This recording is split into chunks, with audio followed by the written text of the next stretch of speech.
The sun is shining. The air is crisp and clear. The brilliant mountain stands out in sharp contrast against a sky of deep ultramarine. For nature lovers, the Smoky Mountain is a true paradise filled with umpteen surprises, aromas, and mist. A visit to this mountain is a must and in the top 10 places to visit. Well, you must be thinking the narration doesn't really match the visuals. But this is where we are heading to, and our future generations will have to deal with such waste mountains. We all need to manage our wastes ourselves. A few leading institutions such as the Art of Living International Centre in Bengaluru, the IIT Gandhinagar campus, and a residential township in Mumbai show us the way. Let's see how.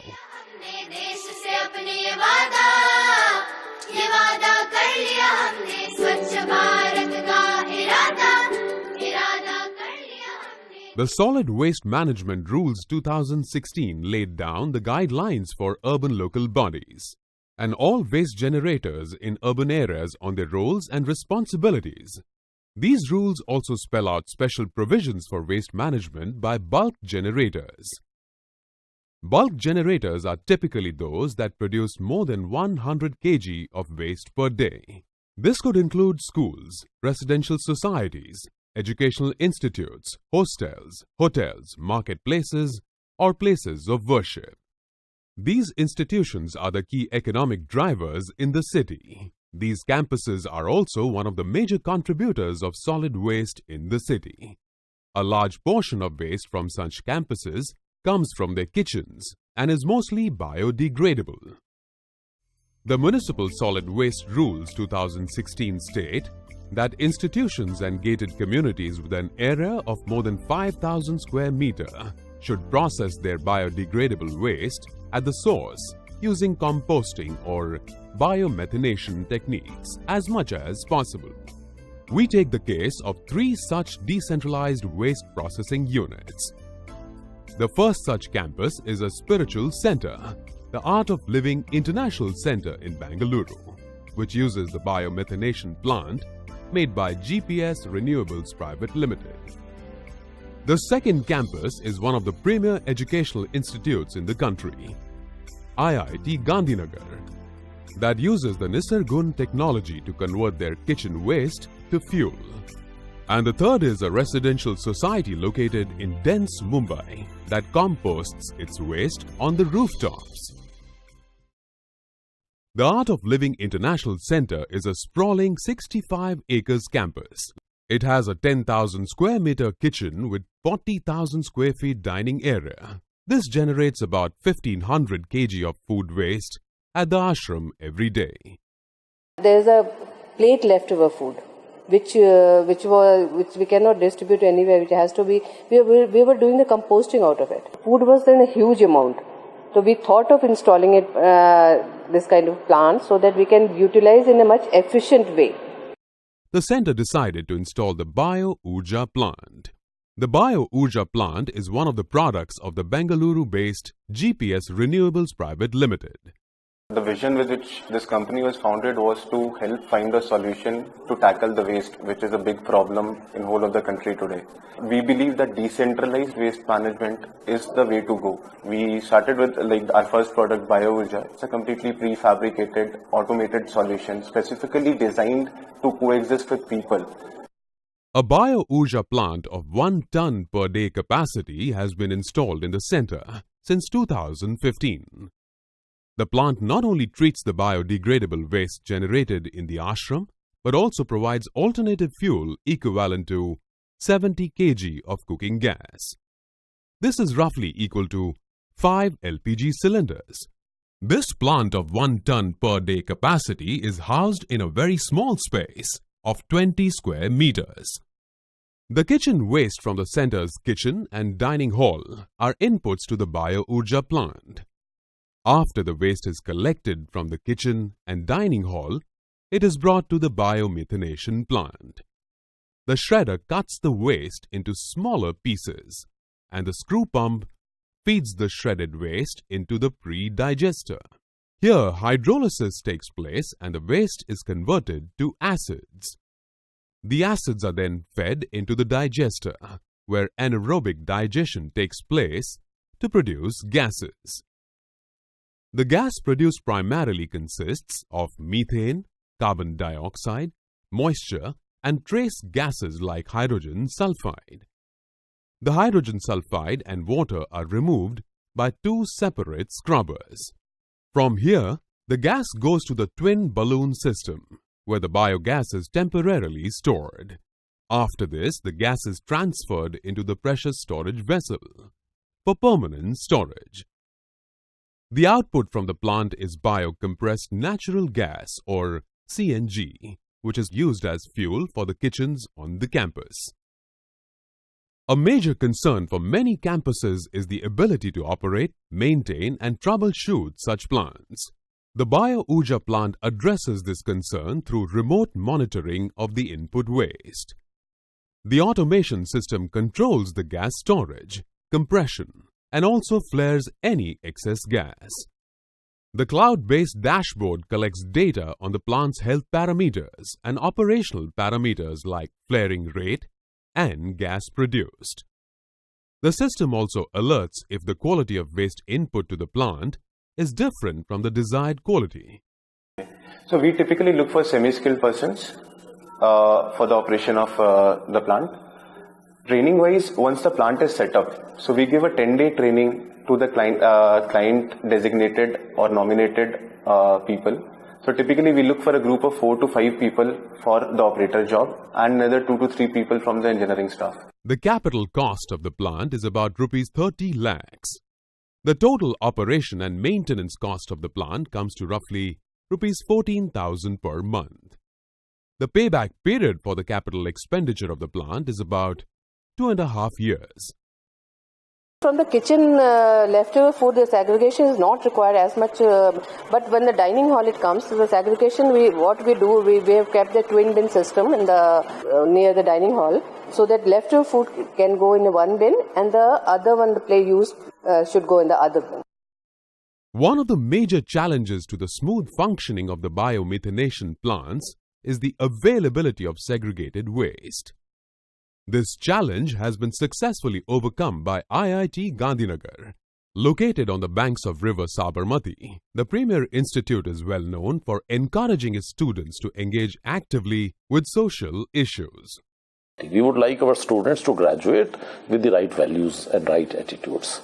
And therefore, it is extremely important that they see us doing right things.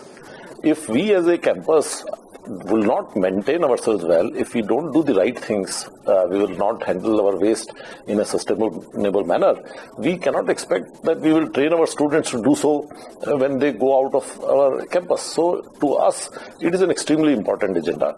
In order to achieve this objective, IIT Gandhinagar started the initiative of becoming a zero-waste campus. The institute introduced segregation of waste across its campus.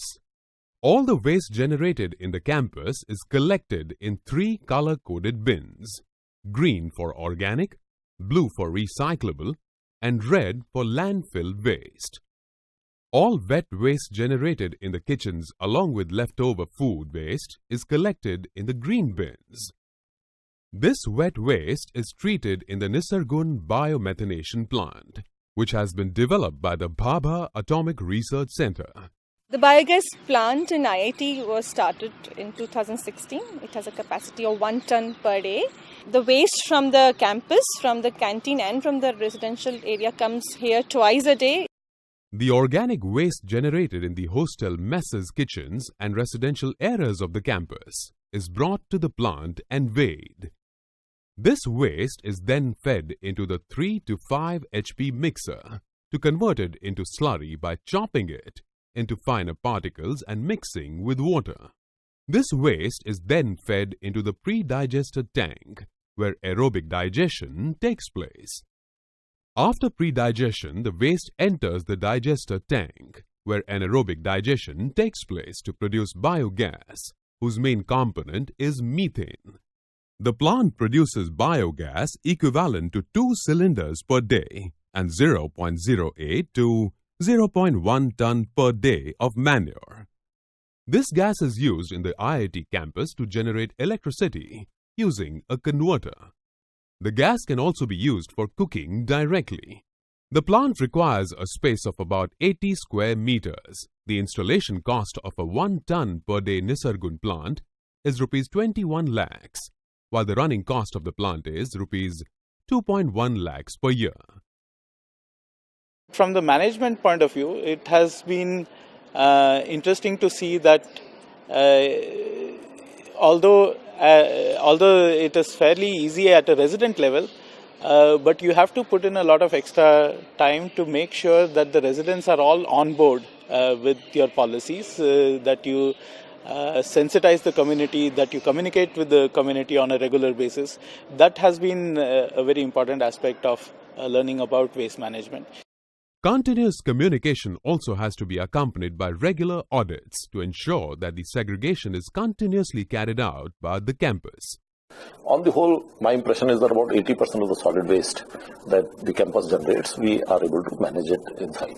The story does not end here. When an important visitor comes to our institute and when they see some of these practices, when they see what we are doing, they realize that we are a different institution. They realize that we are serious. They realize that we mean what we speak. They realize that we walk our talk.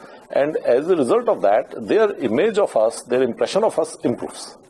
They go and talk nice things about the institute, which helps us attract better faculty, which helps us attract better PhD students, which helps us attract more funding for our research. So I would say while the right things for waste management can be helpful by itself, because it is the right thing to do, but it also helps in our teaching and in our research. Other than such large-scale campuses, waste processing at decentralized level can also be done by housing societies in the city through composting.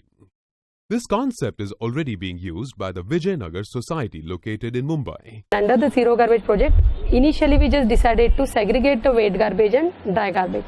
Managing committee put up a board and we all volunteers come together and we took a wing-wise presentation. We give them pamphlets, we give them dustbin. So compost pits were constructed. All these compost pits are, we have 8 here with us. For aeration, we have pipes in between. We have proper drainage system for that. So after whatever water drains out, that goes to drainage. And they have got gauze lid. So with that, so that rodent should not enter that compost pits.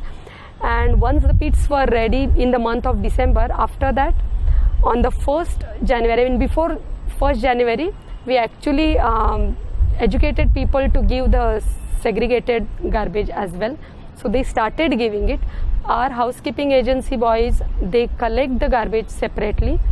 And on the 1st January, we actually started the composting procedure at all pits with the help of these Bhaginis. These are Sri Mukti Sangatana's Bhaginis. 3 of us are been employed in our colony. So every day they come here and take care of this composting procedure. The apartment incurs an additional cost of Rs 26,000 per month on salary of the Bhaginis and around Rs 5,000 for materials over 6 months. Additionally, a maintenance cost of Rs 5,000 is also incurred per month. These campuses show that implementing segregation at source and investing in wet waste processing technology can help in diverting bulk of food waste from going to landfills. The Bio-Urja, Nisargun plant, composting, thus are good examples of closed-loop systems.